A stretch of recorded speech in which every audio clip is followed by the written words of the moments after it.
carry all these lies. I can't carry all these lies. I can see through all the tears.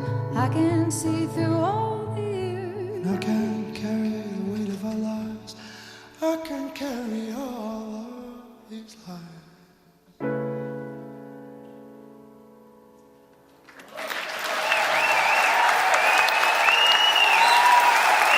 Stage at the Haskell Opera House, Patrick Watson, Shayna Hayes, and Mishka Stein. That is a tune called House on Fire. Your CBC News is coming up next, and then when we come back, a conversation with Patrick Watson and Louise Penny. We'll also bring you the view from the other side of the border. Vermont's Secretary of Agriculture is here, and you'll get to meet some of the people who make this community so special. My name is Matt Galloway. This is a special edition of The Current. We're in Stanstead, Quebec at the Haskell Opera House. We'll be back after the news. Stay with us.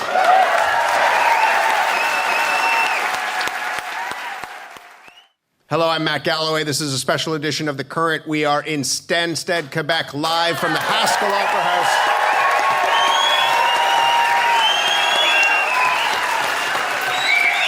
House. A rowdy crowd split between Canada and the United States. With me on stage, Polaris Prize-winning musician Patrick Watson and best-selling author Louise Penny.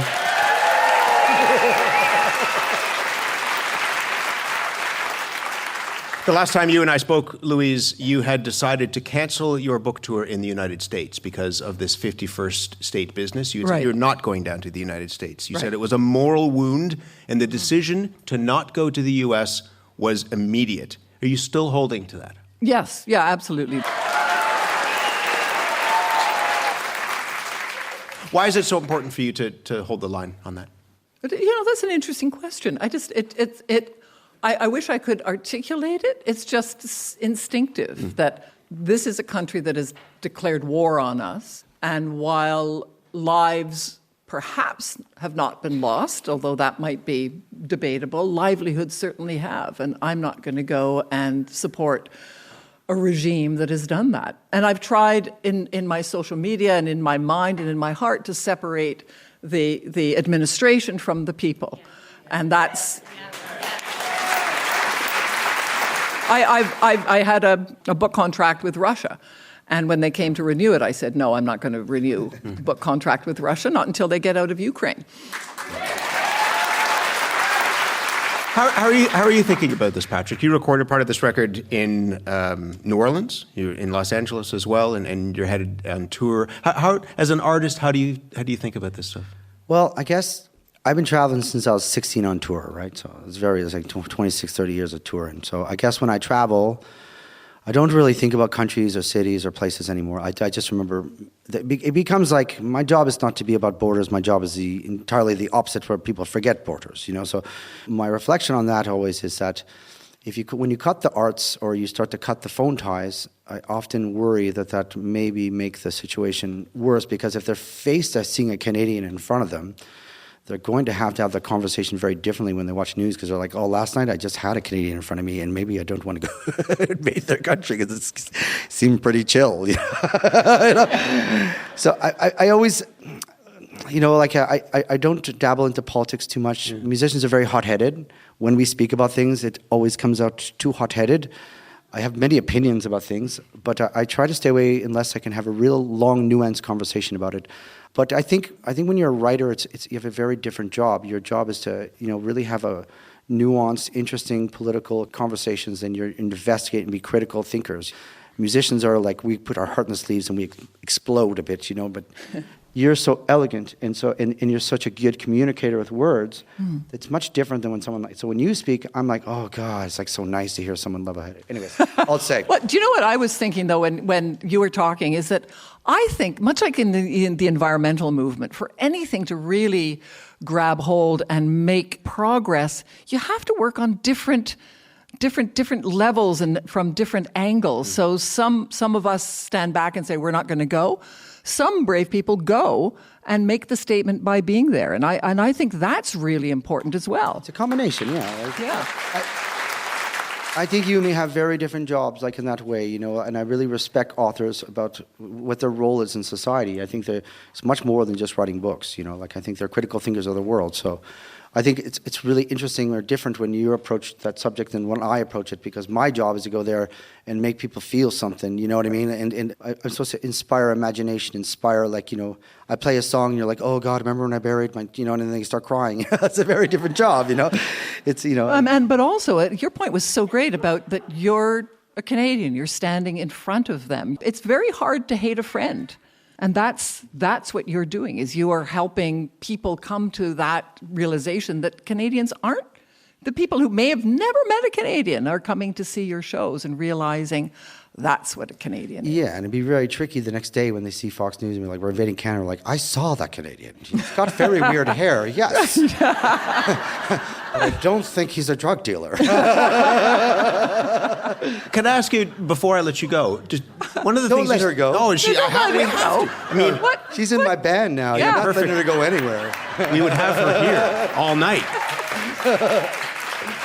You said this cannot be undone. This profound friendship between these two nations cannot be undone. So where do we go from here? That's kind of the question. That's why You know we're what we here. do? What we do is we find common ground. There's so much that we share. There's more that we share than that separates us, and it takes a force of will to find that, because it's so easy to find fault. And I think what we have to do is try to find that common ground. At the same time, I'm so proud that Canada has stood up for itself and said this far and no further. We'll talk more about this, Patrick, a little bit later on. But in the meantime, But Louise... she's staying, right? She's going to be... I don't know what instrument she's going to play, but we're going to get an instrument in her hands. I'm not playing unless she's here. She's going to join your band. Louise Penny, everybody. I'm a big groupie. And we're going to hear more from Patrick Watson in a little bit. Thank you both. You're listening to a special edition of The Current. We are in Stanstead, Quebec at the Haskell, an opera house, a library, and a building that is an institution that is right on the border between Canada and the United States. And as promised, we're going to get a view from the other side of that border. My next guest has been described as a quintessential Vermonter, grew up on a farm, raised cows and sheep, made maple sugar, built a successful career in journalism, reporting for TV, radio, managing newsrooms. But since 2016, he has been Vermont's Secretary of Agriculture. He still has one toe in the broadcasting world. He hosts a weekly show on Vermont radio called For the Birds. Please welcome Anson Tebbets. Thank you. Thank you. Just to confirm, the show is about birds, right? It is about birds. Since 1994, we've done this show. It's the only job I've been able to hold. So it is just a break from everything in the world for about 10 minutes every weekend. Okay, we'll come back to the birds in a moment. All right. How would you describe the relationship between, in this community and between the two sides of this community? I think this community, it's okay.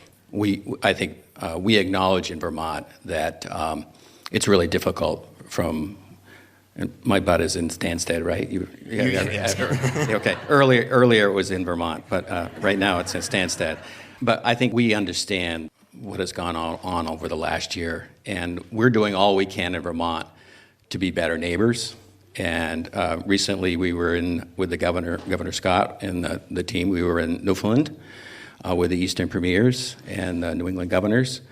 And some difficult conversations, occur at that. We understand what has happened, and we're doing everything we can in Vermont to be civil, kind, and keep that relationship going.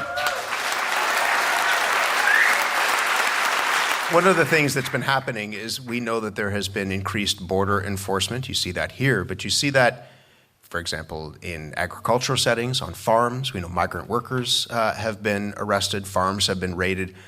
What sort of impact is that having in Vermont? It's a profound impact on the agriculture community, not only on Vermont, but the entire country of the United States relies on foreign labor. And so what has that meant? I mean, when that workforce is terrified. They're terrified. Many of them may not be going into town as much. They may not be getting health care as much. They may not be leaving the farm as much. They're staying close to home. It has a dramatic impact, and it's really challenging for all involved. And we're thinking about them all the time. The current governor who appointed you is a Republican. That's correct, yep. And there are a lot of counties in this area that voted for Trump. How do you understand what they were looking for in that vote? Well, I think our approach and the governor's approach is, he often says he's kind of like the umpire. So he has to make decisions on, maybe something comes out of Washington he doesn't agree on. He's got to make a decision whether we're going to go along with that or not go along with that. And he's always been very calm, because we can't live in sort of this chaotic atmosphere every single hour. We're a population of 660,000 people. We know everybody. I mean, we do. They know the governor. They know his character. They know what he's about. We know Bernie Sanders. We know Senator Welch. So I think we are just independent souls, and we examine their policies and their character, and if they're going to work, and if they're going to, play by the rules and be fair, and if they're not, then we get rid of them. The response from a lot of Canadians to what's going on in your country is elbows up.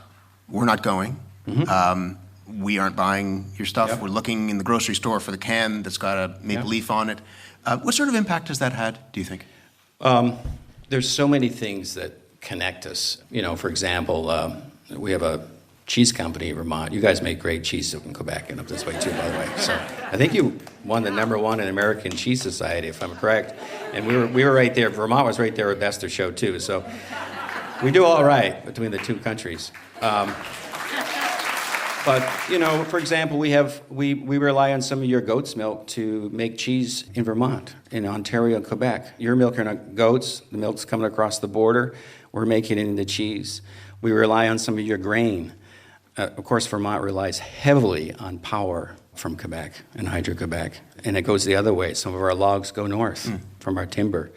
And we've seen a dramatic decline in visitors, and as a state, we're doing all we can to try to repair that. And I don't think it's a fancy ad campaign either. I think it's maybe events like this. It's one-on-one, like, hey, we're still here. This is Vermont, and we value what you bring to us. Do you understand why people would say we're not going? Absolutely.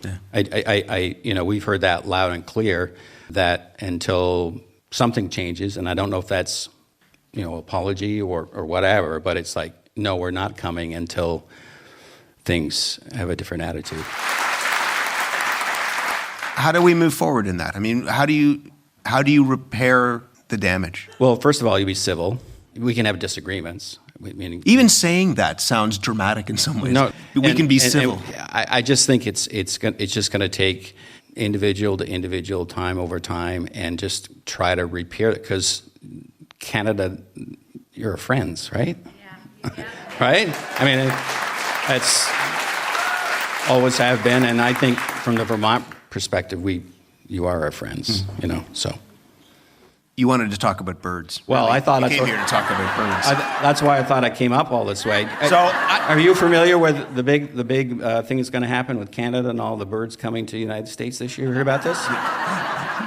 Are you familiar with the FIRN, FIRN, the Finch Research Network out of Canada? Tell me about this. Well, these are researchers, and this is going to be a big year for the United States, because the crops up in Canada in the wild are not so great. That these finches, like we're talking pine siskins, evening grosbeaks, they're not common.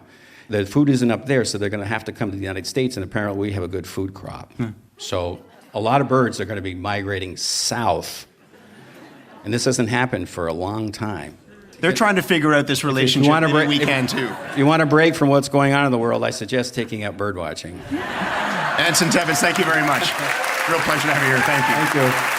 Anson Tebbets is Vermont's Secretary of Agriculture.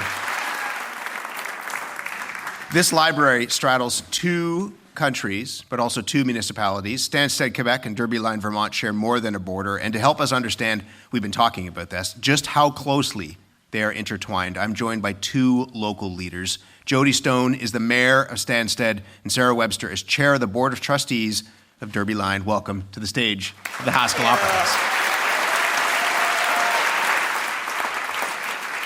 Jody, tell me about this relationship. We've been talking about it. There are border communities across this long border. How is this one different? Well, I think it's our proximity. If you look at an aerial map, you'll see that our two communities are completely blended together. We've grown up together in the sense that we would cross the street before the borders were super strict, and we could go to each other's house. I had relatives on both sides. So it's that community that we've grown to know and love, you know. Sarah, do you want to pick up on that? You were nodding. Just paint us a picture of how intertwined the parts of this community are. Yeah, we are quite literally intertwined.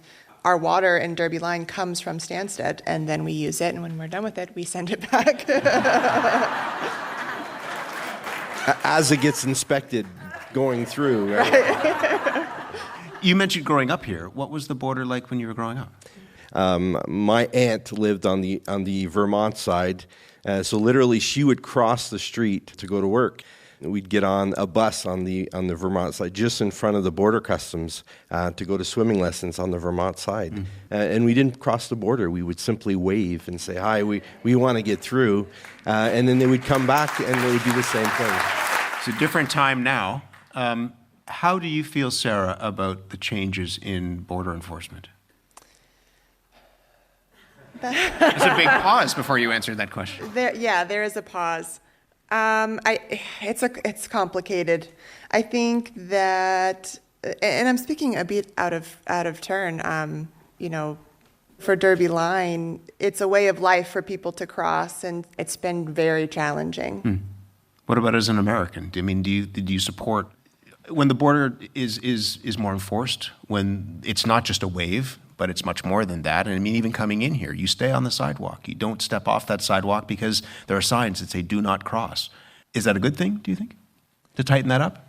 Yeah, I do. I do think it. I think that we could use some tighter borders, but it is challenging when it's so different than what we are used to. Why is that necessary? Do you think? From a safety perspective. Derby Line is a family community. I have small children. Many other people have small children, and I just want them to be safe. And just to tag on a little bit of what Sarah said, border security isn't the same across the whole country, right? So here in Stanstead, it might be very safe. It might not be so in other areas. So I think that's why it's tough. They're trying to make security the same across the border, and unfortunately, we're paying the price for that here. What do you make, Sarah, of the Elbows Up movement and people boycotting the United States, people not traveling to the United States? We are definitely seeing it in our community. I'm glad that Canada is standing up for themselves. I think you should, and I applaud you for doing so. Yeah. What about you, Jody? Do you understand the impetus behind the Elbows Up movement? Absolutely. It just showcases what Canada is, and we're going to remain a sovereign nation. Province of Quebec is very unique. We have our French language that we need to protect as well. So I understand, but it's still not going to change how our communities are going to grow and continue to grow.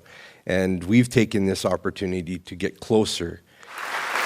As one community, two nations, I feel that we set the precedent for our nations to sit down and finally deal with the problems that we need to deal with so we can move forward. And you're really confident that that won't change the community? Absolutely, because the American people are coming to Quebec, and often they're apologizing for things that are happening down south. Quebecers, Canadians see this, hear this. I'm hearing this from mayors across the country. Everybody wants this to be over with. We all want to go back to some kind of normalcy. It'll never be the same. Miss you guys. Yeah. Thank you both for being here. Thank you. For having us. Sarah Webster is chair of the board of the trustees of Derby Line, Vermont. Jody Stone, the mayor of Stanstead, Quebec. Please welcome back to the stage of the Haskell Opera House, Patrick Watson.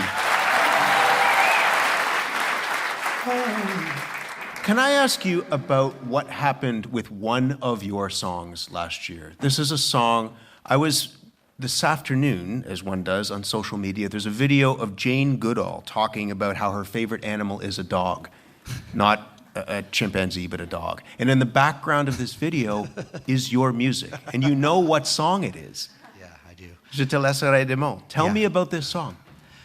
Well, it's an unusual story. I mean, listen, it was during COVID, and I was doing a lot of like Instagram live concerts when I got back from tour, because we were in the middle of the tour. They all got canceled, so I went home, and I'd be singing a lot on Instagram live for like, I don't know, 1,000 people, 400 people a night. And then one of those times someone sent me a video of this video with that song. I looked under and I was like, oh, it's got 1 million views. That's a bit crazy, you know? And then I didn't really pay attention, and this song just kind of grew exponentially over everything, you know? And then every time, so like, you know, like my kid fell off the stairs, my song. There's a garbage truck, it's my song. This is always my song. And then there's literally videos like, hey, what's the ugliest video you can make pretty with this song? And then there'd be a competition like that. And always my most fondest memories of this song is so many people do covers. Like I get, every day, like some kid will send me a cover. Like some 12-year-old somewhere, like could be like Brazil, France, around the world. And I get like 5 or 6 videos going, oh, watch me sing your song for you. And I mean, there's hundreds of thousands of those videos of people singing it. So I get a lot of pleasure out of that element of it. But it's just this song that filled a hole during COVID, I think, that kind of like stuck around and became part of people's lives in an interesting way. This is the first French language song to hit 1 billion, with a B, billion streams on Spotify.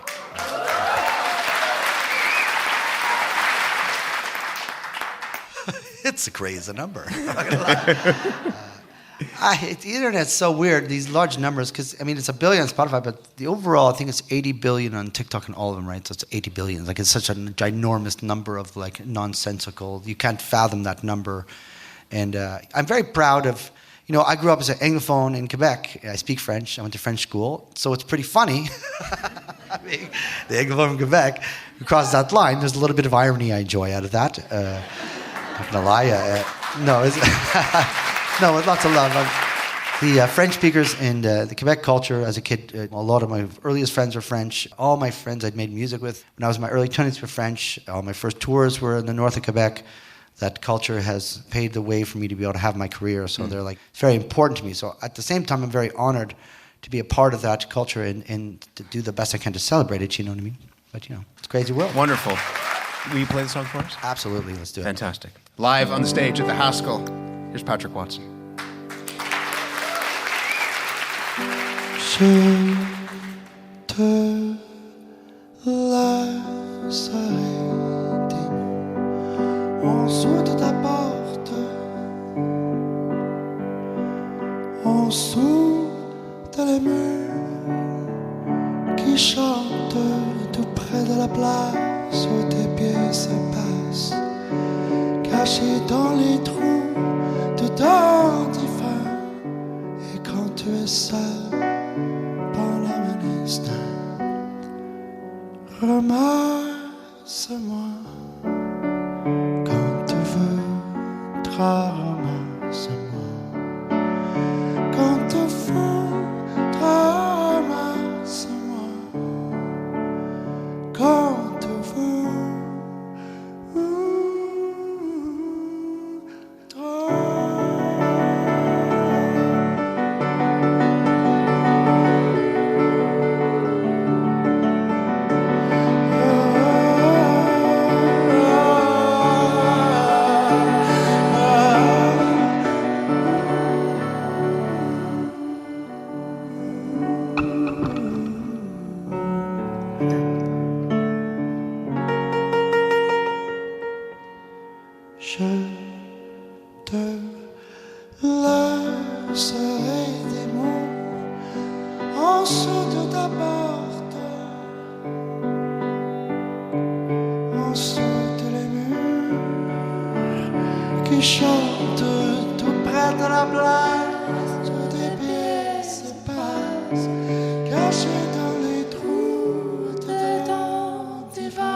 why that song has gone all over the world. Patrick Watson, Je te laisserai demain. He will be back with more music to close out our program. We're going to take a quick break for your regional update, and then when we come back, did you know that the Beatles once planned to have a secret meeting here at the Haskell Library? Could it possibly be true? We will try to separate fact from fantasy coming up in 90 seconds. My name is Matt Galloway in Stanstead, Quebec. This is a special edition of The Current. Stick around.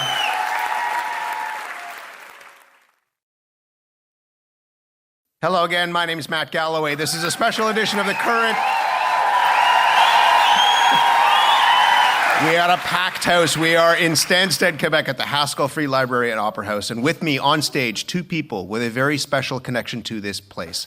Kim Prangley practically grew up here. Her mother, Adelaide, was the Haskell's librarian from 1971 through 1982. Then Kim took over until 2005. She knows this place inside and out.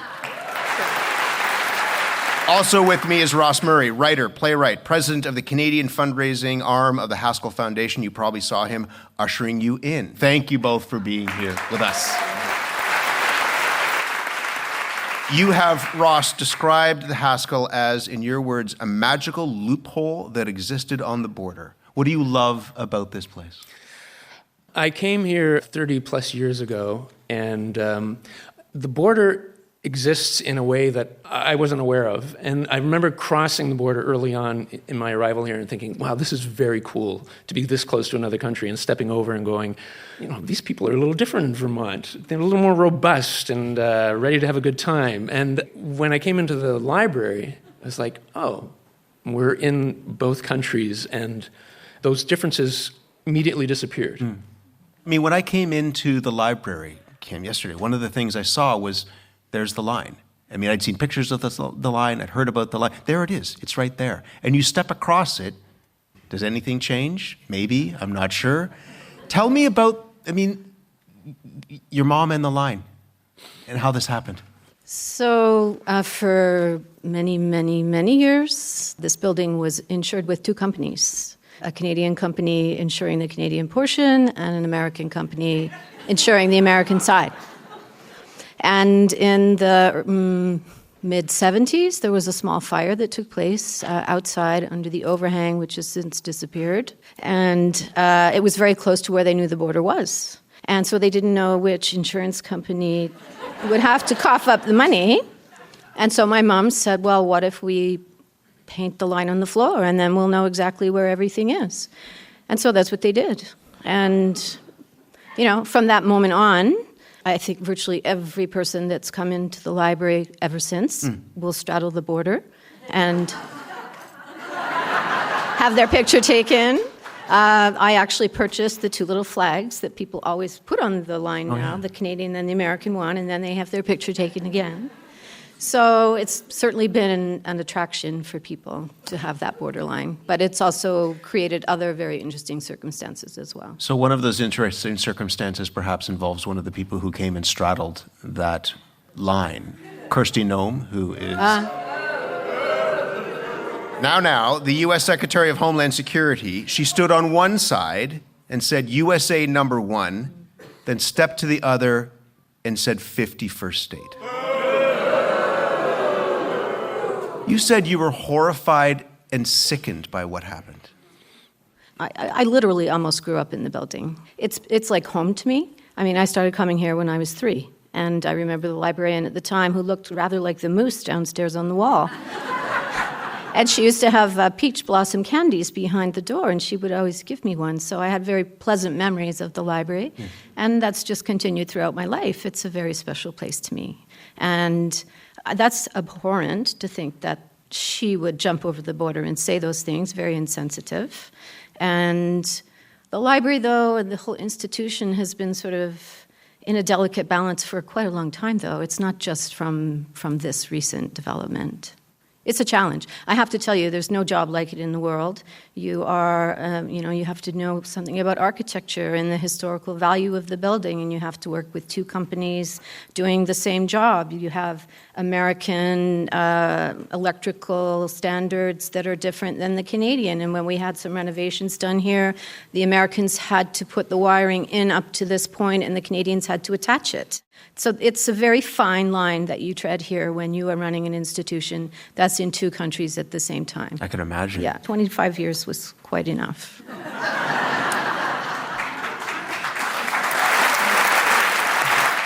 Ross, we were talking to Louise Penny earlier. A scene in her new book is set here in this library. You have written plays that have been set here as well, including one about the Beatles and this planned reunion. Tell me this story. It's a good story, as we say, if it's true, but even if it's not true, it's a good story. I heard the story about how the Beatles almost came to the Haskell for as long as I've lived here. And I always found that a very strange thing, that the most famous thing that happened at the Haskell is something that didn't actually happen. And if you look online, Haskell Beatles, there's all kinds of versions of this story. Sure. And the idea is that one Beatle or another couldn't come into Canada or couldn't go into the United States, so they decided to use this magical loophole to meet. So I decided at one point that I wanted to write a play for the community, about the community. And this was a natural story. And the nice thing about a myth is that it's both true and untrue. So you can take it as a jumping off point and then go wild with it. There's no evidence except that there's some interviews with Adelaide Prangley, Kim's mom, who says, yes, an agent approached me, and it was all set to happen, but then word got out, or there's various reasons. So I don't think Kim's mom would lie. I don't think so either. So where there's smoke, there's fire, right? Not in this. Your mom is a character in Ross's play, right? Well, my mother was the librarian here. Yeah. They spoke to her. I remember her coming home and telling us at the supper table that they had contacted her. Can you read a little bit of her monologue? And I'll explain why, but just to read a little bit of her monologue from the play. Okay. Can't you just picture it? 4 geniuses who changed the face of music and shaped a generation, drawn to this humble library to talk about a new future together. And why? Why were they drawn here? Well, because this little library and opera house is part of the dream. It's a dream that Mrs. Haskell had when she built this institution for our joined communities, the same one John Lennon had when he sang, "Imagine There's No Countries." Here, we are just people joined together by a love of community and books. Books that also confound borders, that take us anywhere, connecting the past and the future, even when the world is changing all around us so fast we can barely keep up with it and we can't make sense of it all. But the library is there, and whatever happens in 10, 20, 30 years, it will be here. And this library, more than any other, cries out to the world, let it be, let it be. And that is why we are here, officer, to give peace a chance. All you need is books. That's why I wanted you to read it. All you need is books, Ross. Do you believe that? Can this place survive what's happening right now, do you think? It's gone through a lot in the last year. And at first, I was horrified by it, the effort to essentially shut this place down or keep people out of it or make it difficult for people to come here. And what happened as a result, ironically, is that it got more attention. It raised so much money from people who said, no, this is wrong, and God bless Louise Penny for supporting us and getting the word out about it. And I'm looking out tonight and seeing all these people here tonight walking through like a battle zone to get in here because we're determined to keep the place open. Thank you both for being here. Kim Prangley was a librarian here at the Haskell for nearly 25 years. Ross Murray, writer, playwright, and president of the Canadian fundraising arm of the Haskell Foundation. One of the things about going out on the road that I love is that we get to have these conversations on stage, but we also get to meet people in the communities where we do these programs from. And we have a little bit of time to hear from some of the members of our audience here at the Haskell. First, we have Chris Planeta, who is an actor with the Borderline Players. Chris, tell us a little bit about your life on the border and what you want us to know about what makes this place special. I agree with Patrick earlier when he was saying how the arts bring people together. And I think that was our goal from taking over from the previous theater company and making sure the community theater still is thriving here at the Haskell. What do you make of the fact that there are people who don't want to cross this border? Sure, I understand their frustration, but I also believe in bringing people together, and I also think that the last thing that the administration wants is for people to be bonded together and visiting together and enjoying the arts together. So I also feel that responsibility is there as well. Chris, thank you very much. Sure. Next, we have Nicole Grattan. She's with the Vermont Preservation Trust, president of the board of the Unitarian Universalist Church in Derby Line. Nicole, tell us a little bit about, we talk about this thickening of the border or a tightening up of the border. What has that meant for you, and how has that changed things on your side of the line? For First Universalist Parish, we used to have a lot of people from the Canadian side coming over. They were members of our congregation. Those numbers have dwindled. We also have a really strong partnership with the North Hatley UU, and we have this wonderful speaker who comes, and the North Hatley people come down, and we have food, and it's really fun. But this year they told us that they wouldn't be coming, and so we lost that time to be together. So that's definitely a different change for us. Do you understand where that sentiment comes from? I do. I do. And it makes me really sad to think that there are these tensions that arise. And as you've heard here tonight, it's those connections between people that I think are the strongest things that are going to help us get where we need to go. How do you think we get out of it? I go to Canada all the time. I love it. My girls play hockey in Stanstead. We go over to Sunshine Bakery. We go up to Montreal frequently. I think the more support that we can be throwing to the other side at this time, while there's that hesitation from Canada coming down, is a great way to keep those friendships going. Nicole, thank you very much. We have time for some more music. Please welcome back to the stage of the Haskell Opera House. He's been our musical guest all evening, Patrick Watson.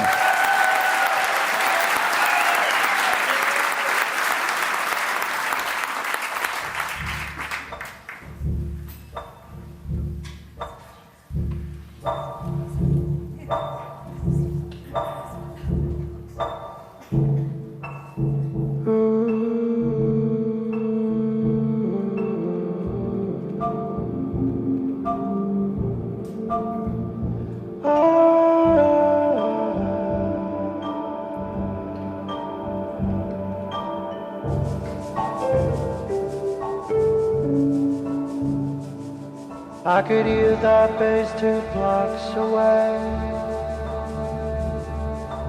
blowing through the south of the wind, and it got dark in the strangest way.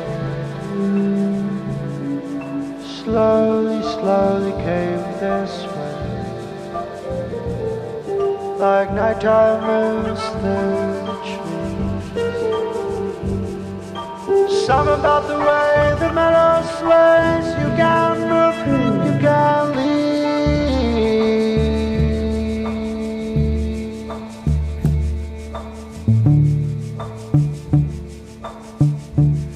Oh, something's in the woods again. Oh, and it feels wicked, but it feels good.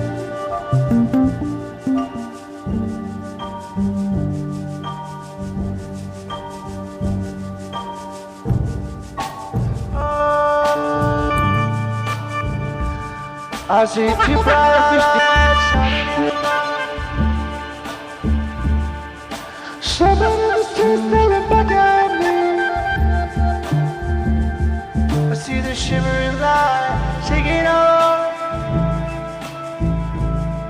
And I swear I see ghosts dancing in the headlights at the same time as the bassline, the nighttime going out the bassline road. Got 6 tinted windows, pearly white teeth, I can see her walk. Your Peter is me, she lives in a lake of emerald green. She's strange, she spoke in French to me. to the crows. Everybody knows she's the queen of everything. Je mange ton corps, je mange ta hache, je mange la vie, je mange ta mort.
Watson, Peter and the Wolf. It's fantastic. It's fun, that one. You look like a mad scientist, kind of Part-time job. Working yourself up more and more and more. Well, it's Peter and the Wolf. Gotta get into it, right? Tell me, this is a record that features you in collaboration with a lot of different vocalists. Yes, that's correct. And part of this comes from, and we just heard your voice used at extraordinary ability, concerns that you had about your own voice, and that you sing about this in a record, that you lost your voice. Oh, I literally paralyzed my voice. We were I think we were in Atlanta, and we were doing a show singing this "Here Comes the River" song, and I was like, oh, and I was like, oh, okay, well, that's a feeling. And then, we woke up in the morning, and me and Mishka, my old buddy, we had to go to ENT in Philadelphia, and then she stuck a camera down my throat. He has the video, and then she's like, you're not singing for a long time. I had hemorrhaged the cord out, and I couldn't talk for 3 months. When she said that, you can imagine your blood going cold. Like, what goes through your mind? Well, the first thing that goes through your mind is you're on tour with 14 people in Philadelphia, and now you have to go to the bus and say we're going home, and then you have to look at them, and it's heart-wrenching, The shows you have to cancel, and the complication of being in the middle of a tour and your voice is paralyzed. They didn't know if my voice was going to come back, to be honest. Because it's a hemorrhage, it's like a very thin piece of skin. You don't know how it's going to heal, so... I'd kind of made peace a bit in my head that maybe I won't sing again, and I had to make peace with that idea. But also, I didn't talk for 3 months. I have kids. I did have a robot voice in my phone being clean your room, or I will murder you, And then the other thing that was quite lovely was that, I often thought about this experience I had. Do you know Wim Wenders, the film director? So whenever you work with Wim Wenders and you go for a chat with him, he goes quiet for 15 minutes before he says anything, and I can't do it. I'm like, I'm going to be quiet. I'm not going to say nothing this time.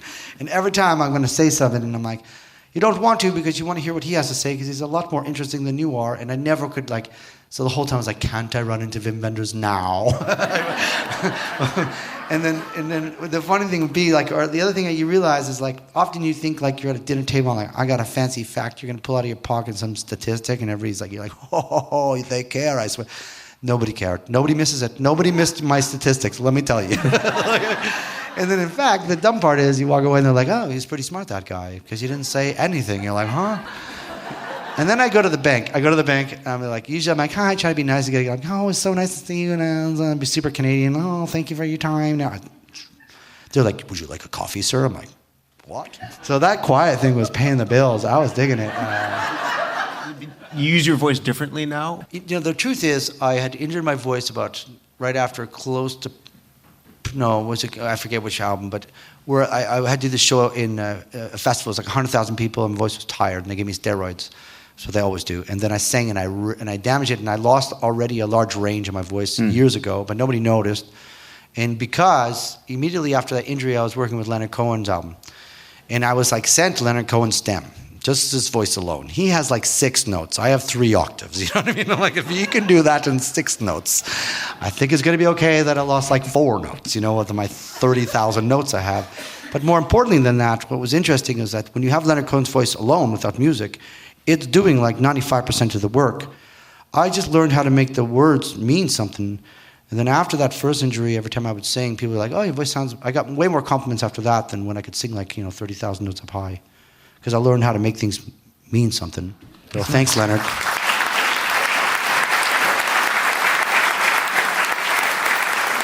We've been really lucky having you here all night playing for us. You're going to play one more great. tune. This place is awesome. Isn't it? I just saw like 4 ghosts. I'm not going to lie. What are you going to play? I'm going to play the song that I wrote. It's called Lonely Lights. It's kind of a 2 stories in one. I was at, not to be too emotional or emo, I was at my mom's funeral, and it was winter. And the problem, in the winter is you can't put someone under, and then she really hated being alone on Sundays. It's Sunday, and then we couldn't put it in the ground, and I just couldn't leave because it was like snowing on her casket. And I'm like, since they couldn't put it on the ground, I just kind of had to stay there, and it took me hours to leave because I just couldn't do it. And then that kind of stayed with me for a couple of years. And then this strange moment, they had put my face, I know it seems very abstract, these 2 ideas, but they had put my face in Times Square. And all I could think about was like at 4 o'clock in the morning when there's like a 60-foot version of you in Times Square. Isn't that a little bit lonely when you're a big like 60-foot person looking down and there's like nobody left? You're like, where did everybody go? I am 60 feet tall, And then somehow those 2 ideas collided into this song, which I know seems a bit kind of crazy. But that's what gave birth to this song called Lonely Lights. Anyways. All right, let's hear it. Patrick Watson, live at the Haskell.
I was worried that you'd be too cold. I know that you hate to be alone, so I just didn't want to let you go. No, I just didn't want to let you go.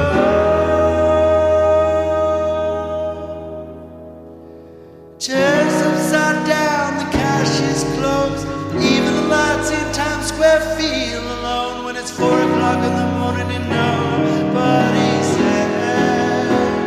Oh, I wander around and I waited there just to be sure you were no longer here. 'Cause I just didn't want to let you die.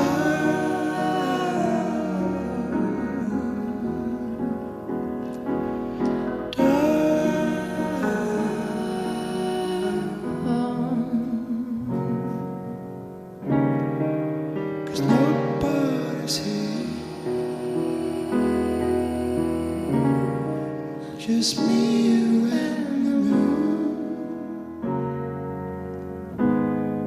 I guess where it ends, it begins.